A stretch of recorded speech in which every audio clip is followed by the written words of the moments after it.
श्री सद्गुरु महाराज की जय। केनोपनिषद खंड एक, सत्संग योग भाग एक, सामवेद का। जो मन से मनन नहीं किया जाता बल्कि जिससे मन मनन किया हुआ कहा जाता है, उसी को तू ब्रह्म जान। जिस इस देश काला विच्छिन्न वस्तु को लोग उपासना करते हैं वह ब्रह्म नहीं है। यदि इस जन्म में ब्रह्म को जान लिया तब तो ठीक है। ध्यान दीजिएगा, यदि इस जन्म में ब्रह्म को जान लिया तब तो ठीक है, और यदि उसे इस जन्म में न जाना तब तो बड़ी हानि है। बुद्धिमान लोग उसे समस्त प्राणियों में उपलब्ध करके इस लोक से जाकर मरकर अमर हो जाते हैं। श्री सद्गुरु महाराज की जय। एक भजन है कबीर साहब का। कोई चतुर न पावे पार नगरिया बावरी, लाल लाल जो सब कोई कहे, सबकी गांठी लाल। गांठी खोल के परखे नाही, तासे भयो कंगाल। काया बड़े समुद्र के रो, थाह न पावे कोई। मन मर जाई है डूब के हो, मानिक परखे सोय। ऊंचा महल अगमपुर जहावा, संत समागम हो। जो कोई पहुँचे वही नगरिया, आवागमन नहीं होय।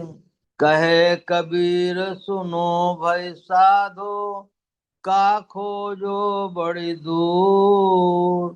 जो कोई खोजे यही नगरिया, सो पावे भरपूर। मतलब है, विषय मद्य का पान करके उन्मत्त बने लोगों को रहने के संसार रूप नगर का पार कोई सांसारिक कार्यों में दक्ष चालाक मनुष्य नहीं पाता है। सब कोई जो कहते हैं कि परमात्म रूप लाल रत्न है, सो वह लाल सबके जड़ चेतन की गांठ में है। इस गांठ को खोलकर नहीं परखते, इसी कारण दरिद्र हो गए हैं। शरीर रूप बड़े समुद्र की थाह कोई नहीं पाता। इस समुद्र में जिसका मन डूबकर मर जाएगा, वही परम प्रभु का माणिक्य लाए, माणिक्य को परखेगा। बुद्धि पर पद जहाँ संत का आगमन होता है, पहुंच होती है। जो कोई उस नगर में पहुंचता है उसका आवागमन नहीं होता, अर्थात उसका बारंबार का जन्म मरना छूट जाता है। कबीर साहब कहते हैं कि ये साधो भाई, बड़ी दूर में क्या खोजते हो। जो कोई इसी नगरी में अर्थात अपने शरीर में ढूंढता है वह भरपूर पाता है। श्री सद्गुरु महाराज की जय। अब मैं संत सद्गुरु महर्षि संत सेवी परमन जी महाराज के बुक से सुनाता हूँ। साधना में सफलता कैसे। संवेद समादरणीय सज्जन वृंद, आदरणीय माताओं तथा भक्तिमती बहनों, जितने लोग यहाँ घर परिवार छोड़कर एक महीने के लिए ध्यान अभ्यास साधना में सम्मिलित हुए हैं, उनका यही उद्देश्य है कि साधना में सफलता कैसे मिले। श्रीमद् भगवत गीता में भगवान श्री कृष्ण का वचन है कि किसी कार्य की सफलता के लिए 5 चीजों की आवश्यकता है: कर्ता, क्षेत्र, साधन, क्रिया और अज्ञात। कर्ता योग्य हो, कर्ता अयोग्य हो और क्षेत्र अनुकूल हो तो सफलता नहीं मिलेगी। कर्ता योग्य हो और क्षेत्र अनुकूल नहीं हो तो सफलता नहीं मिलती। कर्ता योग्य हो, क्षेत्र अनुकूल हो किंतु साधन विहीन हो तो सफलता नहीं मिलेगी। कर्ता योग्य हो, क्षेत्र अनुकूल हो, साधन संपन्न हो, बिना कार्यान्वयन नहीं कर रहा हो तो भी सफलता नहीं मिलेगी। कर्ता योग्य हो, क्षेत्र अनुकूल हो और साधन संपन्न हो और कार्यान्वयन भी कर रहा हो, तब 5वीं चीज अज्ञात अर्थात प्रभु कृपा वह मिल जाती है। फलता सफलता मुट्ठी में आ जाती है। पहली बात यह है कि कर्ता योग्य हो।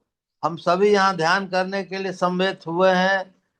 हम इस बात पर विचार करें कि हम इसके कितने योग्य हैं। इसकी जांच के लिए हम संतों की वाणी का सहयोग लें। आसन दृढ़, आहार दृढ़, भजन नेम दृढ़ होए, तो प्राणी पावे कछुक, नहीं तो रहे विषय रस मोह। सबसे पहले संत सुंदर सूरदास जी के ने आसन की दृढ़ता कही है। पहले हम बैठने के लिए सीखें, किस तरह बैठें। श्रीमद् भगवत गीता में भगवान श्री कृष्ण ने कहा है, सुख पूर्वक सम आसन से शरीर को सीधा रखकर बैठें, हाथों के तर ऊपर गोद में रखें और दृष्टि को नासिका के आगे स्थिर करें। भगवान श्री कृष्ण भगवत गीता के 6ठे अध्याय में अर्जुन को उपदेश देते हैं, काया सिर और ग्रीवा को समान रखकर और अचल स्थिर होकर अन्य दिशाओं को न देखता हुआ नासिका के आगे देखें। जिस तरह के आसन से बैठने पर सिर, गर्दन और पीठ एक सीध में रह रहे हों, उस तरह देखें। इसके बाद भगवान श्री कृष्ण अचल और स्थिर होने कहते हैं। अचल और स्थिर, इन दो शब्दों का प्रयोग भगवान ने किया है। सामान्यतः लोग अचल का अर्थ स्थिर और स्थिर का अर्थ अचल लगाते हैं, किंतु यदि दोनों का अर्थ एक ही हो तो भगवान के वचन में पुनरुक्ति का दोष आ जाएगा। भगवान महायोगेश्वर थे, उनके वचन में पुनरुक्ति का दोष नहीं आना चाहिए। अचल का अर्थ है कि चल नहीं रहे, बैठे हुए हैं। स्थिर का अर्थ है कि हमारा शरीर का कोई भी अवयव या अंग संचालित नहीं हो।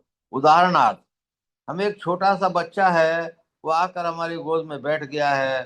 गोद में बैठा तो है, पर कभी हमारा चश्मा फटकता है, तो कभी कान, कभी नाक को पकड़ता है, तो कभी हमारी मूछ को पकड़ लेता है। तब हम उस बच्चे को क्या कहते हैं? स्थिर होकर करके बैठो। तात्पर्य है कि अचल है, यानी चल नहीं रहा है, हमारी गोद में बैठा हुआ, लेकिन स्थिर नहीं है। इसी प्रकार हम ध्यानाभ्यास करने के लिए बैठे तो हैं, अगर हमारा कोई भी अंग हिल डुल रहा है तो हम स्थिर नहीं है। हम किसी पवित्र मूर्ति या चित्र को देखकर ध्यान करते हैं, वह मूर्ति या चित्र हमें क्या बतलाता है? मूर्ति हिलडोल नहीं करती है। आप भी ध्यान के समय मूर्तिवत बन जाइए और हिलडोल नहीं कीजिए। चित्र भी ज्यों का त्यों स्थिर रहता है।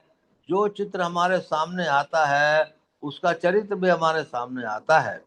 अब हम सोचे कि वह अवस्था में जिसमें शरीर, गर्दन और मस्तक एक सीध में रहें और हमारा कोई भी अंग हिलडोल नहीं करे, कितनी देर हम बैठ सकते हैं? नए साधक जब साधना करने के लिए बैठते हैं तो वे कभी आसन बदलते हैं, तो कभी ऐसा होता है कि उनकी पीठ खुजलाती है, तो कभी लगेगा कि गर्दन पर मक्खी बैठी है, या कोई ऐसा होगा कि शरीर पर चींटी चढ़ रही है। ये कभी हाथ आगे बढ़ाते हैं, कभी पीछे, कभी दाएं करते हैं, कभी बाएं। कभी एक प्रकार की खुजलाहट सी मालूम पड़ती है। अगर हम खुजलाहट या किसी प्रकार का अंग संचालन में लगे हैं तो स्थिर नहीं है। एक प्रकार की मूर्ति की भांति मेरुदंड सीधा करके बिना हिलो डुले हम बैठ जाएं, तब सही बैठना होगा और आसन दृढ़ होगा। आसन की दृढ़ता आए कैसे? सूरदास जी कहते हैं, आहार दृढ़। जब तक हमारा आहार दृढ़ नहीं होगा, तब तक आसन दृढ़ नहीं हो सकता है। भगवान श्री कृष्ण ने भगवत गीता में कहा, राजस, तामस और सात्विक 3 प्रकार के भोजन होते हैं। साधक के लिए राजस और तामस भोजन त्याज्य है। सात्विक भोजन को ही उचित है, लेकिन उसकी भी मात्रा संतुलित होनी चाहिए। उसी गीता में भगवान श्री कृष्ण का कथन है कि जो ठूस ठूस कर खाता है अथवा जो बिल्कुल नहीं खाता है, उसका योग सिद्ध नहीं होता। जो बहुत सोता है, उससे भजन नहीं होगा, और जो सोता ही नहीं है, उससे भी भजन नहीं होगा। मात्रा से अधिक खाओ मत और भूखे मरो मत, तब ब्रह्म अग्नि की बेव अर्थात ज्योति साधना की क्रिया करोगे तो सफलता मिलेगी। इस्लाम धर्म में भी अच्छे अच्छे हुए हैं, उन्होंने साधक के पक्ष में बड़ी हितकर बातें कही हैं। 11वीं शताब्दी में एक फकीर हुए, अल गजली। उन्होंने कहा, साधना काल में बेईमानी की कमाई पर मत रहो। बेईमानी की कमाई खाकर पूजा करना पानी पर महल उठाने की तरह बेकार है। रोज कुल मिलाकर 1.25 सेर खाना काफी है। हजरत उमर रोज सिर्फ 7 कौर भोजन लेते थे, जिससे पूजा में विघ्न न हो। दिन रात में सिर्फ एक ही बार खाओ। रात में खाली पेट रहना अच्छा है। मिठाइयाँ, पकवान नहीं खाना चाहिए। आदमी की दुनिया उसका पेट है, जिस हद तक वह खाने की इच्छा को नियंत्रित करता है, उस हद तक वह आत्म नियंत्रण के फलस्वरूप अध्यात्म में तरक्की करेगा। सिर्फ एक दाल या सब्जी लो, विभिन्न प्रकार के व्यंजन मत लो। पैगंबर की हिदायत है, सदा उपवास मत करो या निद्रा को पूरी तरह मत त्यागो। संयम रखो और बीच के रास्ते में चलो, अर्थात न कम न बेसी। जरूरत से अधिक खाकर अपनी पाचन क्रिया खराब नहीं करो और न अनेक बार उपवास करो। खाने में अपने गुरु की नकल मत करो। गुरु जी अधिक खाते हैं तो तुम भी अधिक मत खाने लगो। बात है कि गुरु जी के लिए उपवास जरूरी नहीं है, क्योंकि उन्हें अपने पर काबू कर रखा है। पवित्र कमाई पर अपना जीवन निर्वाह करो। गुरु महाराज ने बाबा देवी साहब से पूछने की कृपा की। तो कुछ दिन तक हमारे गुरु महाराज अपने पिता के घर भोजन करने जाते और सत्संग मंदिर में ध्यान करने जाते। पुनः उनके मुराबाद जाने पर बाबा देवी साहब ने पूछने की कृपा की, कैसा जीवन बिताते हो? गुरु महाराज ने कहा, पिताजी के यहाँ भोजन करता हूँ। बाबा साहब ने कहा, पिताजी का भोजन करते हो तो उनका क्या काम करते हो? गुरु महाराज ने विनम्र स्वर में निवेदन किया, कोई काम नहीं करता हूँ। इस पर बाबा साहब ने कहा, बिना काम किए उनका भोजन करते हो तो तुम्हारा खून खराब हो जाएगा। बाबा देवी साहब के कथनासार बिना काम किए पिता की कमाई खाने वाले का खून खराब हो जाता है। तब जो दूसरे की कमाई खाकर भजन में उन्नति करना चाहे तो उसमें उनको सफलता कहाँ तक मिल जाएगी। इसलिए हम लोग के धर्म शास्त्र में आया है, हितबुक मितबुक और रितबुक। हमारे सामने जो भोज्य पदार्थ है उसे हम देखें कि वह हमारे लाभ के लिए है या हानि के लिए। कैसा भोजन है, वह रजोगुण है, तमोगुण है या सतोगुण है? जब हम देखें कि वह सतोगुणी है तब भोजन करने से हमारा भलाई होगी। लेकिन सतोगुण भोजन होने पर भी उसकी मात्रा अधिक नहीं होनी चाहिए, होना चाहिए मित भूख। अधिक खाएंगे तो भजन में देर तक नहीं बैठ पाएंगे। जिस तरह अन्न खाएंगे उसका प्रभाव हमारे मन पर पड़ेगा। इसीलिए कहा, जैसा खाए अन्न वैसा होए मन। अतएव हितबुक के साथ मितबुक भी होना चाहिए और मितबुक के साथ ऋतबुक भी होना चाहिए। ऋतु कहते हैं सत्य को, सच्ची कमाई का भोजन होना चाहिए। इसी दृष्टि को अपनाकर संत सुंदरदास जी ने कहा है, आसन दृढ़ आहार दृढ़, साथ ही भजन में भी नियमितता होनी चाहिए। अगर इन तीनों का सही संतुलन रहेगा तो सूरदास जी कहते हैं कि प्राणी पावे कछुक, तब प्राणी यानी साधक कुछ पाएगा। अन्यथा यदि इन तीनों में ढीला हो रहेगा तो रहे विषय, यानी डुबकी लगाते रहेंगे विषयों में, कभी उबार नहीं होगा। परम पूज्य गुरुदेव की वाणी में आया है, साधक को स्वावलंबी होना चाहिए। अपने पसीने की कमाई से वो अपने निर्वाह करना चाहिए। थोड़ी थोड़ी वस्तुओं को पाकर ही अपने को संतुष्ट रखने की आदत लगाना उसके लिए परमोचित है। काम क्रोध लोभ मोह अहंकार चिढ़ द्वेष आदि मनोविकारों से बचते रहना चाहिए। दयाशील संतोष क्षमा नम्रता आदि मन के उत्तम और सात्विक गुणों को धारण करते रहना साधक के पक्ष में अत्यंत हितकर है।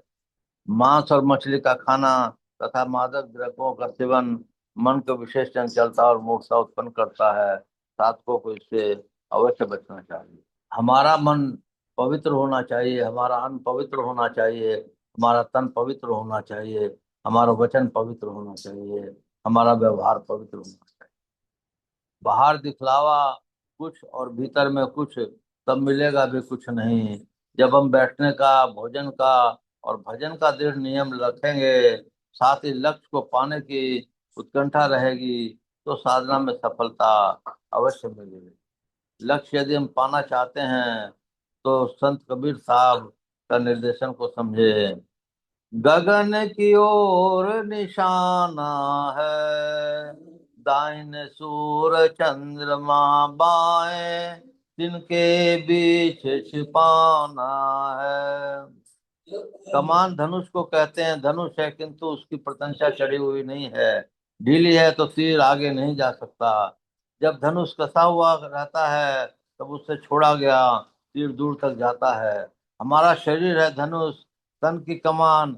हम जब ध्यान करने बैठे तो शरीर कसा हुआ रहे, ढीला ढाला नहीं रहे, तब सूरत का रौंदा चढ़ाकर तीर चलाइए, लक्ष्य भेद दे। एक सत्संगी सज्जन मेरे पास आए, साधना संबंधी कुछ चर्चा चली। मैंने पूछा, आप साधना में क्या करते हैं? उन्होंने उत्तर दिया, मानस जप, मानस ध्यान और दृष्टि योग।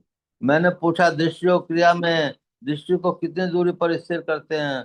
उन्होंने कहा 2-3 फीट दूरी पर। मैंने पूछा आप कहाँ तक पढ़े लिखे हैं? उन्होंने कहा एमए तक पढ़ा लिखा हूँ, पास नहीं किया। मैंने पूछा भजन वेद किससे लिए थे? आदि आदि सब। एक दूसरे बीएससी पास शिक्षक मेरे पास आए, वे भी उन्हीं से दीक्षित थे। उन्होंने मुझसे जिज्ञासा की कि मानस जप और मानस ध्यान तो समझता हूँ, लेकिन दृष्टि योग ठीक ठीक नहीं समझ पाया हूँ। मैंने पूछा आप दृष्टि कितने दूर पर स्थिर करते हैं? उन्होंने कहा 12 अंगुल पर। मैंने पूछा वहां पर कौन सा मीटर या गज है जिससे आप जानते हैं? कि उन्होंने उत्तर दिया तो वहाँ कुछ नहीं है। मैंने कहा आप साइंस के छात्र हैं और अब अध्यापन कार्य कर रहे हैं, आपने अपने गुरु जी से यह बात पूछी नहीं कि 12 अंगुल पर दृष्टि कैसे रखते हैं?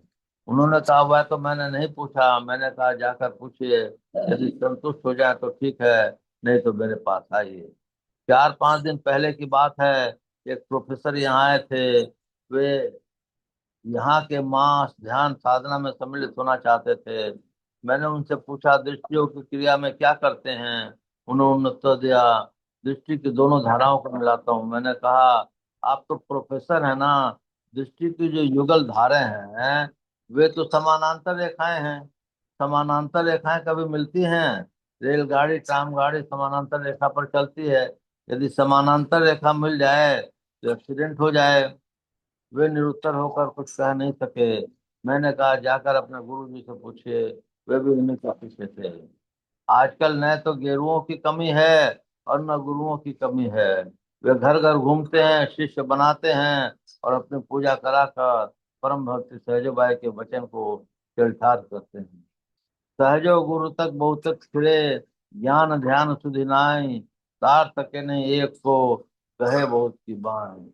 वस्तुतः बात यह है, बिन दया संतन की में ही जान ना इसरा को, हुआ नहीं होता नहीं और होनहारा है नहीं। शरीर गर्दन और मस्तक को सीधा करके बैठे हैं।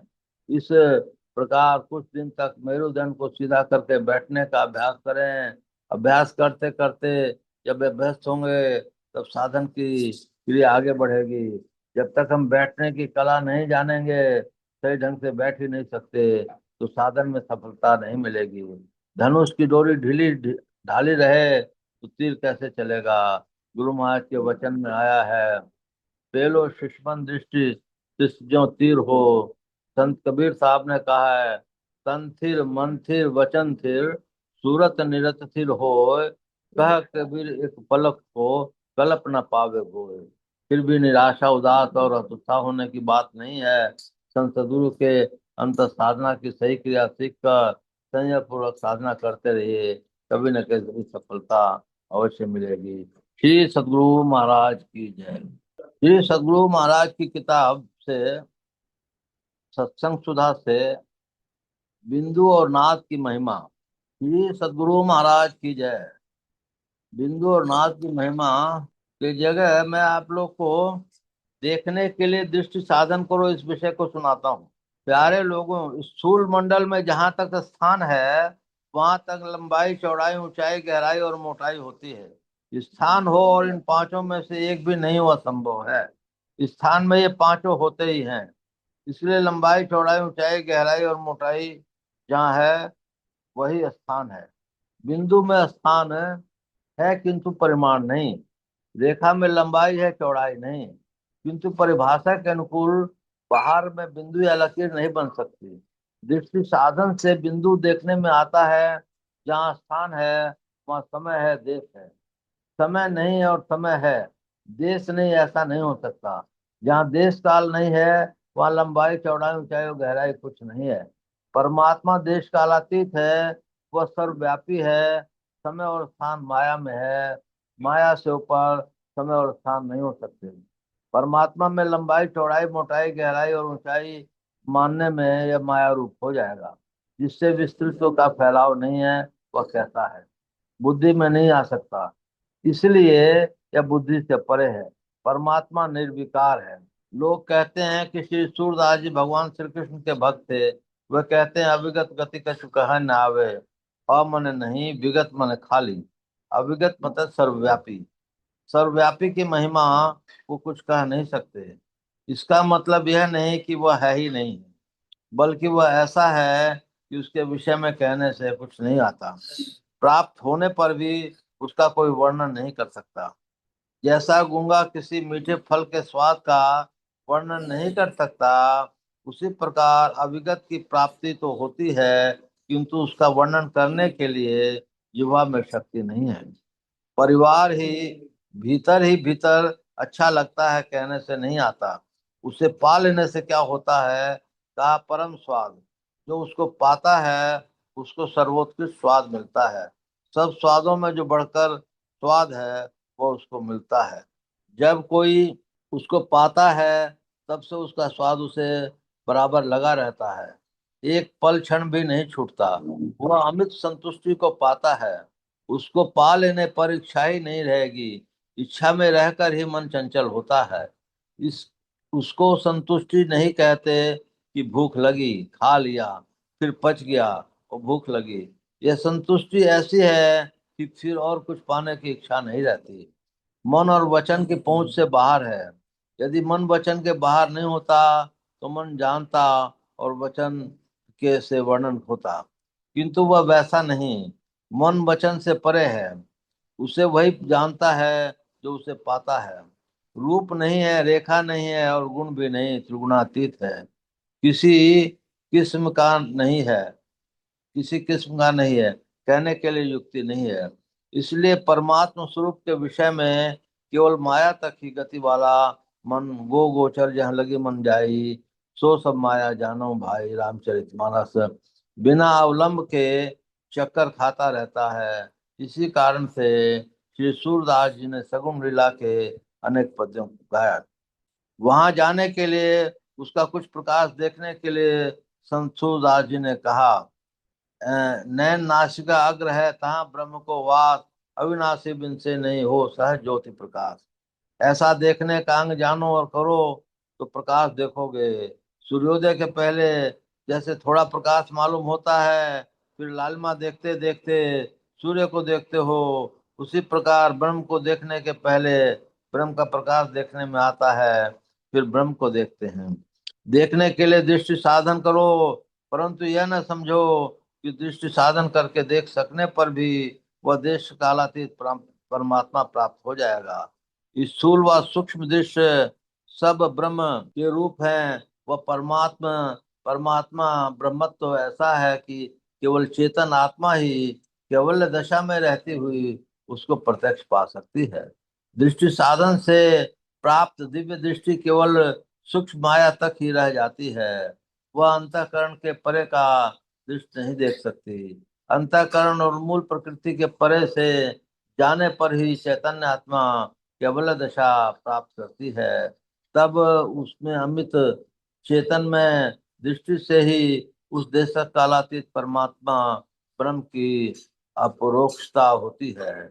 इसी अप्रोक्षानुभूति में देश कालातीत भाव का बोध होता है।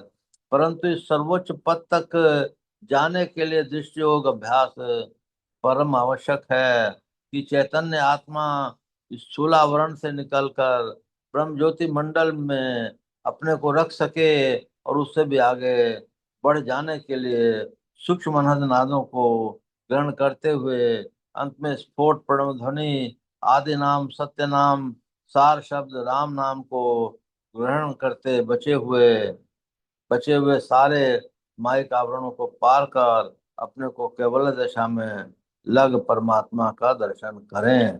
श्री सद्गुरु महाराज की जय। श्री सद्गुरु महाराज की जय। मंगल मूर्ति सतगुरु मिलवे सर्वाधार, मंगलमय मंगल करण विनवो बारंबार। धन्य धन्य सद्गुरु सद महिमा कही न जाय, जो कछु कहूँ तुमरी कृपा होते कछु न बसाय। पुनश्च सब धरती कागज करूं, लेखन सब बन राय। सात समुद्र की मसी करूं, गुरु गुण लिखा न जाए। बोलिए प्रेम से श्री सद्गुरु महाराज की जय। अव्यक्त रूप से विराजमान संत सदगुरु महर्षि मही परम जी महाराज के श्री चरणों में कोटि कोटि नमन, कोटि कोटि नमन, कोटि कोटि नमन। अव्यक्त रूप से विराजमान संत सदगुरु महर्षि संत सेवी परम जी महाराज के श्री चरणों में कोटि कोटि नमन, कोटि कोटि नमन, कोटि कोटि नमन। उपस्थित अत्यंत ही भाग्यशाली सदात्मा, आप सबको शत शत नमन, सहस्र सहस्र नमन, लाख लाख। हम लोगों ने पढ़ा, जो मन से मनन किया जाता है, बल्कि जिससे मन मनन किया जाता है, उसी को तू ब्रह्म जान। ये बहुत बड़ी बात और बहुत ऊंची बात है। इस एक सेंटेंस में, एक मन में सारा चीज बहुत कुछ आ जाता है। जब मन निर्विषय होता है तब हम लोग उसको ध्यान कहते हैं। और तो जो निर्विषय मन में हम लोग ध्यान करने बैठ सकते हैं, इसका मतलब है कि उस समय, जिस समय हमारा ध्यान हो रहा होता है, हमारा मन उस समय तक, उस समय बस में है।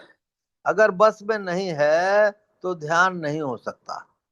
इसलिए हम लोगों को अध्यात्म की ऊंची गति पे पहुंचने के लिए मन को वश में करना पड़ेगा। मन को वश में करने के लिए 5 ज्ञानेंद्रियां और 5 कर्मेंद्रियां अपने आप मन में वश में हो जाएंगी। और 5 ज्ञानेंद्रियां और 5 कर्मेंद्रियां वश में होने से हमारा बहुत कुछ काम जो है समर जाएगा। हम आगे बढ़ने की स्थिति में भयंकर रूप से हो जाएंगे। लेकिन हम लोग गृह कार्यों में, उस काम में, उस काम में, नाना प्रकार के कामों में वो मन सोचता रहता है और उसी में उलझे रहते हैं। उस समय हमको ये ख्याल करना है कि जो है मन जिस काम में उलझे उसके जगह हम जाप में लगा दें, मानस ध्यान में लगा दें, या दृष्टि साधन में लगा दें। यदि हमारी ऐसी स्थिति होती है तो हम लोगों को कुछ न कुछ सफलता मिलेगी। अभी साधना में सफलता के बारे में गुरु महाराज की किताब में आप लोगों ने सुना कि माने सफलता के लिए 5 चीजों की आवश्यकता होती है: कर्ता, क्षेत्र, साधन, डेडिकेशन, और अंत में अज्ञात माने प्रभु कृपा। तो इस तरह से जब यदि सब चीज योग्य होंगी तभी जो है प्रभु कृपा होगी, अन्यथा कभी प्रभु कृपा नहीं होगी।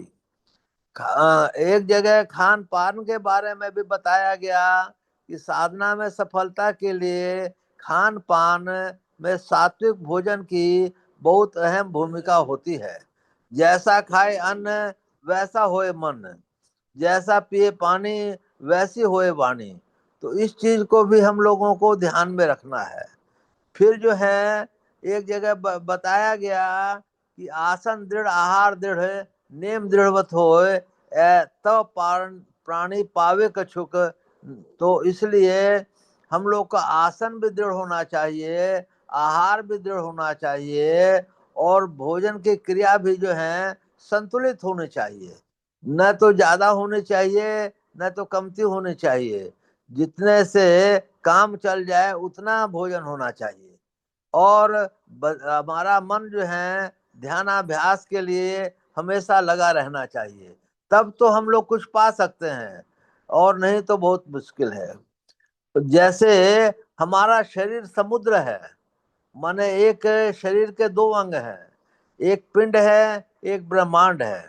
इसी पिंड में पिंड पूरे शरीर को कहते हैं, और इसी में 2 भाग हैं। आंख के ऊपर का भाग ब्रह्मांड है, और आंख के नीचे का भाग पिंड है। आंख के ऊपर से जैसे हम लोग जागृत, स्वप्न और सुषुप्ति 3 अवस्थाएं होती है। इन 3 अवस्थाओं के परे भी 2 अवस्थाएं और होती हैं: जागृत, स्वप्न, सुषुप्ति, तुरीय और तुरीयातीत। जब तक हम लोग तुरीय अवस्था में नहीं पहुंच पाते, मतलब मतलब पांचों तत्वों के पांच रंग नहीं देख पाते, और इस तरह से दृष्टि साधन जब तक नहीं हो पाता, दृष्टि साधन की पूर्णता दिव्य दृष्टि में है। दिव्य दृष्टि जब तक नहीं हो जाती, तब तक हम लोग तुरीय में नहीं पहुंच पाते। इसलिए तुरीय में पहुंचने के लिए हम लोग को दिव्य दृष्टि भी आवश्यक होती है। इसका प्रमाण ये है कि बड़े गुरु महाराज और हुजूर जब दिव्य दृष्टि होती थी तभी दीक्षा देते थे।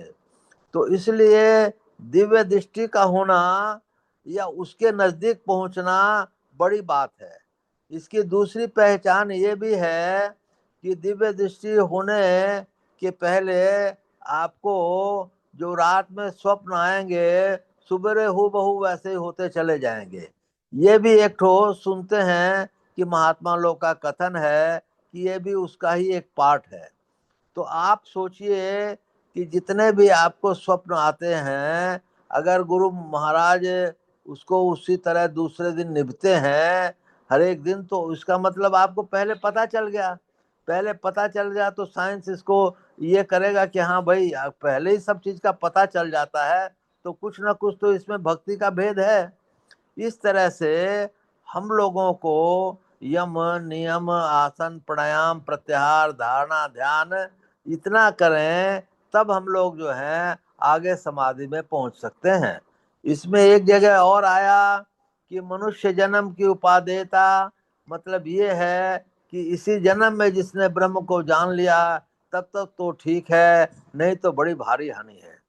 अब इतना एक जगह गुरु महाराज ने यह भी लिखा है कि एक जन्म का नहीं कई जन्मों का काम है।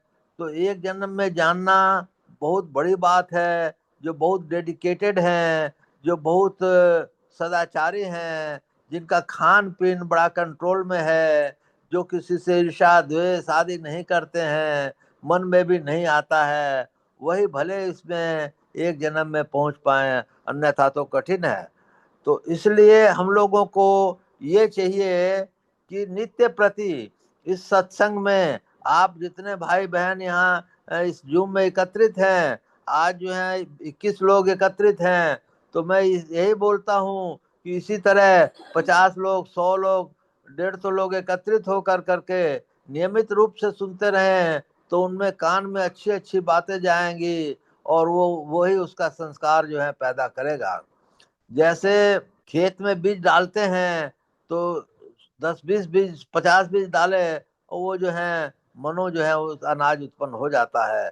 इसी तरह हमारे संस्कार में अच्छाई डालिए, जे अच्छी बोली का बोलिएगा तो अच्छे संस्कार उत्पन्न होंगे, और नहीं तो खराब मन में होंगे। उसमें भी शर्त ये है, जो बोलो अंदर से वही सोचो, तब तो वो अच्छाई होगी। और बाहर मीठा मीठा बोले और अंदर जो है काला काला रहे, तो वो भी आपका कर्मंडल में बाधा पड़ेगा। इसलिए हम लोगों को सांसारिक जीवन को देखते हुए अध्यात्म पद को भूलना नहीं चाहिए। अध्यात्म पद के लिए सुबेरे यदि 4 बजे उठते हैं और नहा धो के ध्यानाभ्यास में बैठते हैं, तो वो बहुत अच्छा होता है। नहीं तो जिस रूप से जिससे बने उतना ध्यानाभ्यास कीजिए। कम से कम 24 घंटे में 2 घंटे का समय, 3 घंटे का समय हर एक कोई जरूर से निकालें और ध्यानाभ्यास करें, और किसी की निंदा और ये सब भूल कर करके भी न करें, और अपने मन में देखें कि हमने आज क्या गलत काम किया, क्या किसी को बुरा कहा, हमारे बोलने करने से किसी को दुख तो नहीं लगा। ऐसी बातों को सोचें। जो जरूरत हो समय पर दान करें, पुण्य करें, और अच्छी जगह पर दान पुण्य करें। बोलिए प्रेम से श्री सद्गुरु महाराज की जय।